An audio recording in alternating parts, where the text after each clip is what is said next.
Hi, so today I'd like to share some works in progress. Since we're still realizing these works, we're largely working within the realm of intuition and mystery still. So I'm going to try and describe some of the experiences that we're looking for through each of the works. So the first work is called the Imperial Monochromes. A viewer sort of unsuspectingly walks into the room and catches a glimpse of these panels in a messy composition on the wall. Within seconds, as if the panels have noticed the presence of the viewer, they appear to panic and sort of get into a strict symmetry. So this is the sketch of the two states. One is total chaos, the other is absolute order. And we were interested in seeing how little change it takes to move from one state to the other state. This also reminded us of two very different pictorial traditions. One is the altar tablets of the 15th century, and the other is about 100 years ago, Malevich's abstract compositions. So I'm just going to take you through a video to give you a sense of scale. The largest panel is about 2 meters high, that's about this much, and the smallest one is an A4. So viewer enters the space and they snap to attention. And after a while, if the viewer continues to remain in the space, the panels will sort of become immune to the presence of the viewer and become lax and autonomous again until they sort of sense a presence in the room or a movement when they will again snap to attention. So here it appears as if it's the viewer that's sort of instigating the sense of order among the panels, but it could also be the other way around, that the panels are so sort of stuck within their preconditioned behaviors that they sort of thrust the viewer with the role of a tyrant. So this brings me to a quieter, smaller work called Handheld. The viewer sees a piece of paper that's mounted on the far end of the wall, but when you go closer, you see that it's a blank A4 or a letter-sized piece of paper that's held on either side by two small hands that appears to be carved with a great deal of attention and care from a small block of wood. The viewer also sees that this entire sculpture is sort of moving very slightly, as if these two hands are trying to hold the paper very still for a long period of time and somehow is not managing to. So this instability in the movement very closely resembles the unsteady nature of images seen through a handheld camera.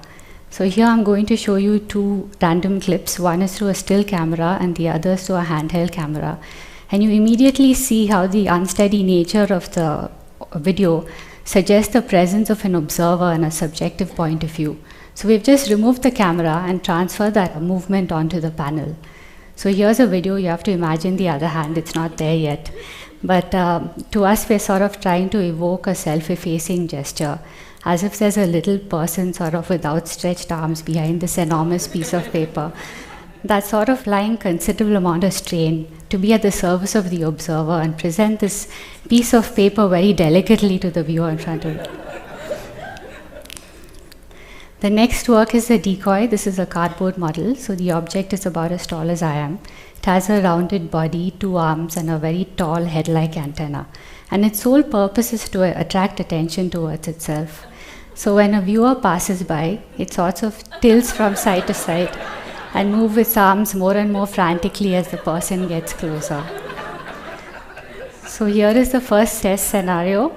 You see the two movements integrated, and the object seems to be employing its entire being in this expression of desperation. But the irony is that once it's got the person's attention, it's no longer interested, and it looks for the next person whose attention to it. So this is the final fabricated body of the decoy. It appears to be mass manufactured, like it came out of a factory, like vacuum cleaners and washing machines.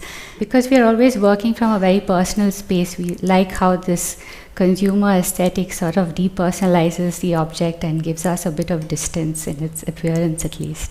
And so to us, this is a kind of sinister being which is trying to distract you from the things that actually need your attention. But it could also be a figure that needs a lot of help.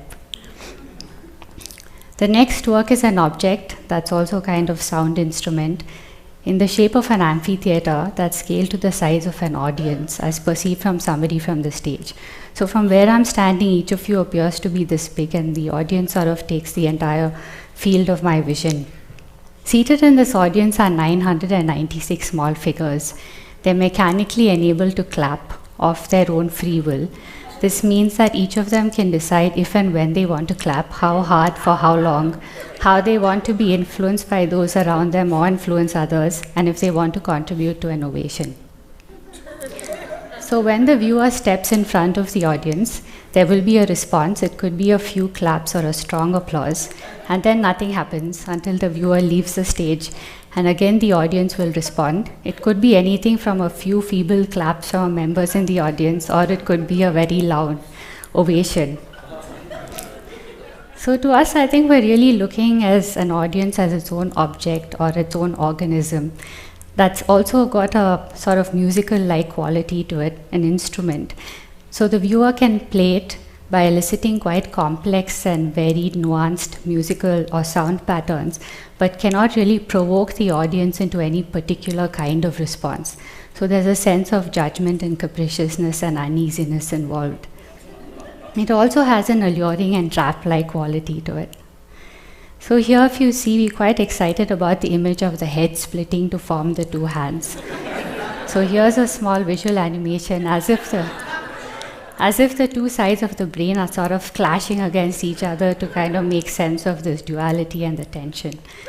And here is a prototype. So we can't wait to be engulfed by 996 of them. Okay, this is the last work. It's called the Frame Runners. It comes out of the idea of a window. This is an actual window in our studio. And as you can see, it's made up of 3 different thicknesses of wooden sections. So we use the same window vocabulary to construct our own frame or grid that's suspended in the room and that can be viewed from 2 sides. This grid is inhabited by a tribe of small figures. They're also made up of 3 different sizes, as if to suggest a kind of perspective or landscape on the single plane.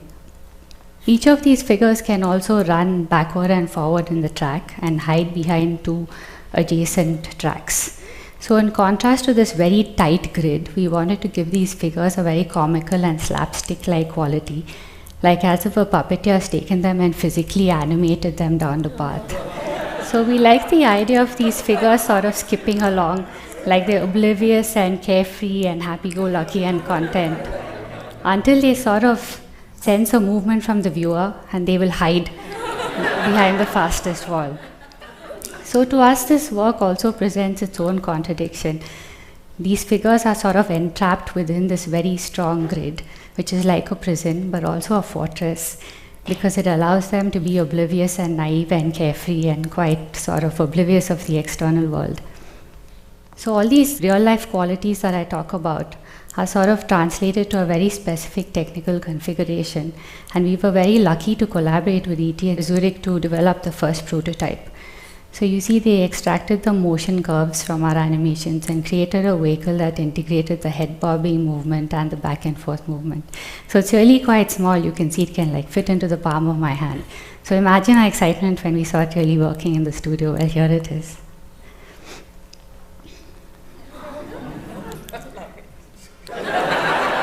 Thank you.